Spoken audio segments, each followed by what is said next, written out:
Hello friends Odia information gallery YouTube channel प्रथम आपको स्वागत जनाऊँगी। जदि आपण मैंने आम चैनल प्रथम थर पर वीडियो देखते आम चैनल को सब्सक्राइब करूँ कारण ये लाटेस्ट इनफॉरमेशन आम चैनल माध्यम सर्वप्रथमे पाइपर। Hello friends welcome to primary school education.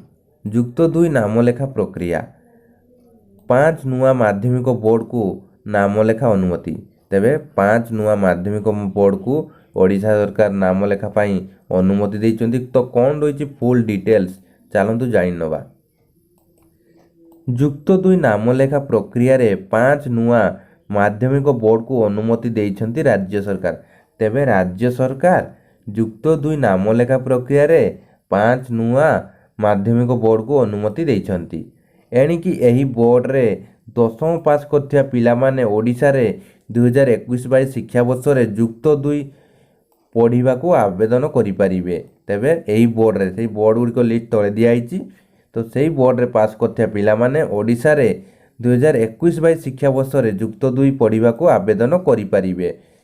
एथिपाई सब उच्च माध्यमिक स्कूल अध्यक्ष को चिठी लिखिछंती राज्य उच्च माध्यमिक शिक्षा निर्देशालय, आंध्र प्रदेश अमरावती माध्यमिक शिक्षा बोर्ड, मुक्त स्कूल शिक्षा बोर्ड, हैदराबाद माध्यमिक शिक्षा बोर्ड, पुणे माध्यमिक और उच्च माध्यमिक शिक्षा बोर्ड, गुजरात गांधीनगर माध्यमिक और उच्च माध्यमिक शिक्षा बोर्ड को गोटे वर्ष पई अनुमति मिली। तेबे कौन कौन बोर्ड? आंध्र प्रदेश अमरावती माध्यमिक शिक्षा बोर्ड, आ गोटे हूँ मुक्त स्कूल शिक्षा बोर्ड, हैदराबाद माध्यमिक शिक्षा बोर्ड, पुणे माध्यमिक और उच्च माध्यमिक शिक्षा बोर्ड, गुजरात गांधीनगर माध्यमिक और उच्च माध्यमिक शिक्षा बोर्ड को गोटे वर्ष पई अनुमति मिली। यही सब बोर्ड को केवल गोटे वर्ष पई अनुमति मिली। अर्थात चलित वर्ष 2021-22 जुक्त 2 नामलेखार यही 5टी बोर्ड रु पास करथिया छात्र छात्री ई नामलेखा प्रक्रिया रे आवेदन करि परिबे। अर्थात यही 5टी बोर्ड रु पास होइतिबा छात्र छात्री जुक्त 2 नामलेखा पई ई नामलेखा प्रक्रिया रे आवेदन करि परिबे 2021-22 शिक्षा वर्ष पई केवल गोटे वर्ष पई।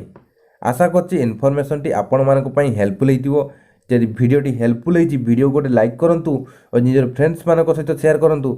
जदि आम चैनल प्रथम थर वीडियो देखते आम चैनल को सब्सक्राइब करूँ। Thank you, have a nice day.